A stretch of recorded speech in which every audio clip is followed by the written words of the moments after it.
mobility? We're going to be using a PVC pole or a broomstick.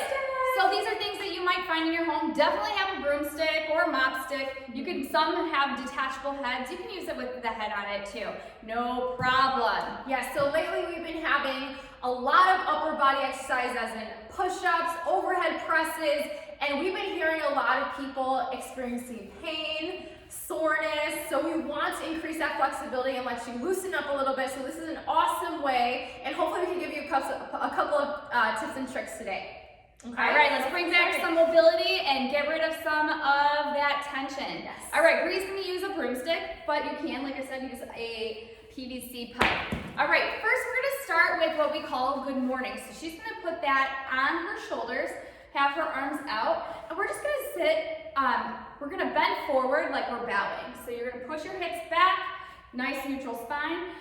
Bree, do you mind turning sideways so you can see what you look like? There we go, perfect. So she's going to bring her hips down and back up. So she's going to feel this through her hamstrings, her back, her low back. This is just a good get your body warmed up before we hop into stuff.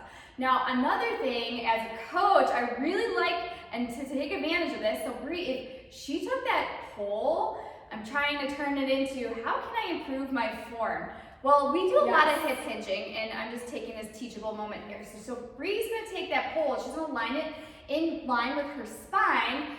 Here, let's turn around here so they can see it. So if you look, she's holding, sorry, I didn't mean to touch her butt. She's holding right here to her low back and her head, and she can hinge forward. It's the same thing as what we were doing with the good morning. She has 3 points of contact at her head, her shoulders, and her low spine. And this is a great way to practice that hip hinge if you need it for deadlifts, for kettlebell swings, for a million things that we do here. This is a good practice. Plus it gets that good morning in. All right, sorry, had to throw that in there because I'm extra like that. All right, after we do the good morning stretches, we're gonna go into pendulum. So Bree's gonna have her arms nice and wide, and she's gonna give us some nice big pendulum swings across her body. Her hands are facing her thighs, and she's gonna swing back and forth. Nice big swings. This is gonna help slowly open up her shoulders and chest. It feels really good to get some mobility back. Then she's gonna take that pole and put it in behind her shoulders, and she's gonna do some pendulum swings. Her hands are facing away from her body. Just another way to bring some more mobility into those shoulders.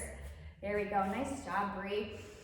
All right, so next, which Bree is ready, she's got her hands just outside her hips. She's gonna hang that pole right down, and she's gonna go into flexion, shoulder flexion. So she's gonna raise those, that bar up to shoulder height. This is gonna help strengthen and bring back some more mobility in the shoulders and her chest. Is a good stretch there. Really good. So good.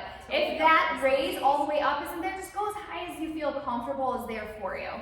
Next, she's going to take her pole, flip-flop her hands, and we're gonna shuffle side to side. There we go.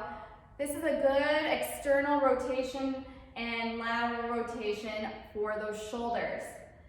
Now, I like to do these for like 30 seconds, or you could do for like 20 reps, whatever feels good. She's going into an upward raise here. Just other ways to work the shoulders and bring back that mobility. Now, for extra credit, she's gonna bring that pole back behind her, and same thing with her hands facing her. Actually, if you turn your hands palm up, it'll be better. We're gonna go into extension. She can extend those arms straight off her body, raising to her comfort level. If you suffer from shoulder impingements, or maybe like a, what's that tear called?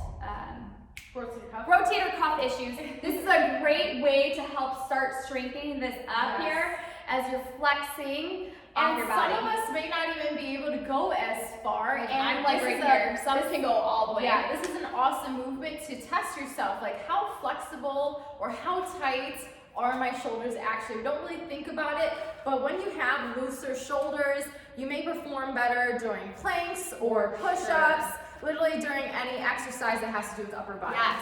Yeah. Next, we're gonna go into my personal favorite. Bree's gonna put that pole above her head. We're gonna go to what's around the world. I'm gonna step out of the way so I don't get hit. But what's neat about this, if you keep your arms really flexed and you can roll your body, dropping your hips, and now Bree's really feeling it. You don't have to bend as much at your hips, but you can feel it. This is just a great way to roll and you want to go both directions. So drop to one side, roll behind you, nice big around the world. It just helps open up your chest, your shoulders, your back, and it brings back a lot of mobility. I even like to take a few seconds here and go side to side. It's like a tree in the wind. We're a tree in the wind. It just feels really, really good.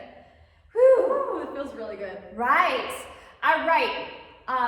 Next, we're gonna go to a pipe lean. This is the one I like to joke around. You're like Gandalf the Great. You're in a you shall not pass stance.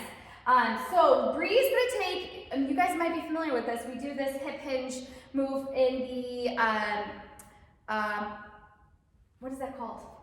Lizard twist. Lizard twist. Thank you, thank you. And now she's increasing her her hip flexor stretch here, but she's gonna lean, bringing her shoulder down.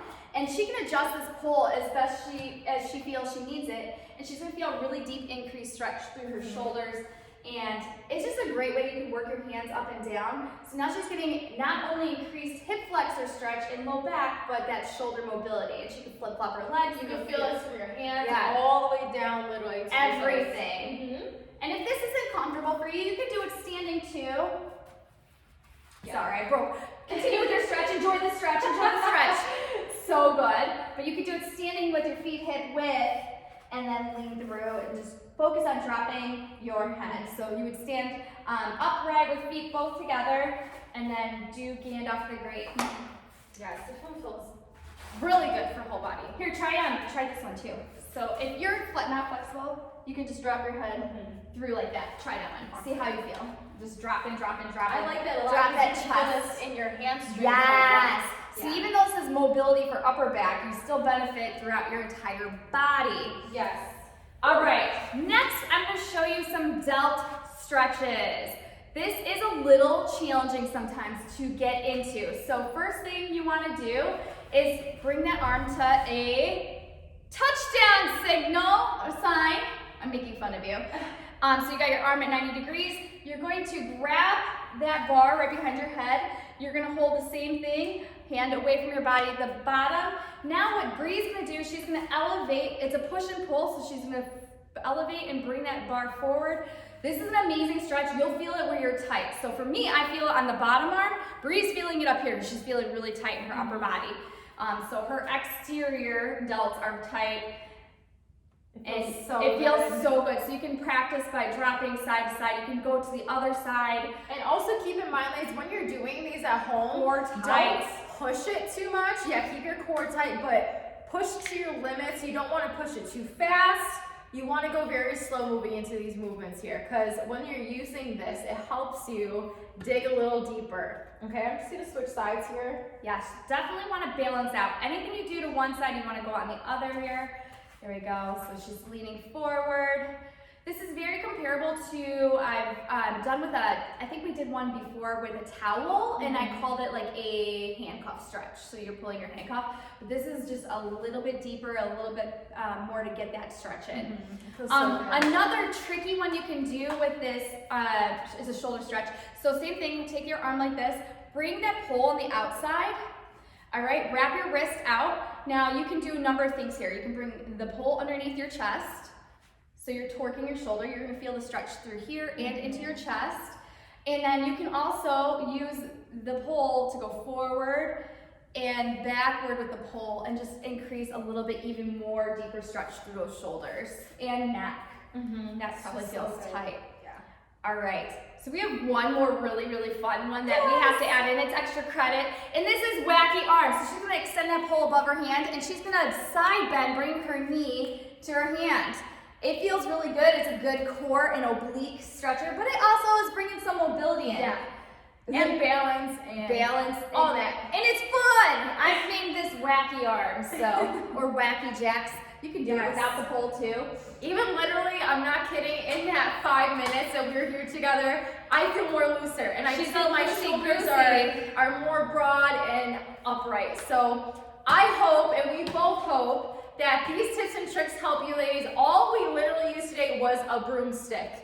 And you could get so much benefit with giving your time maybe 10 minutes, 15 minutes, 20 minutes throughout your week here, and it can benefit you during your performance, during your workouts. It is so worth it. Yes. So with that being said, me and Tiff will see you on the next virtual podcast, and we cannot wait to see you in class.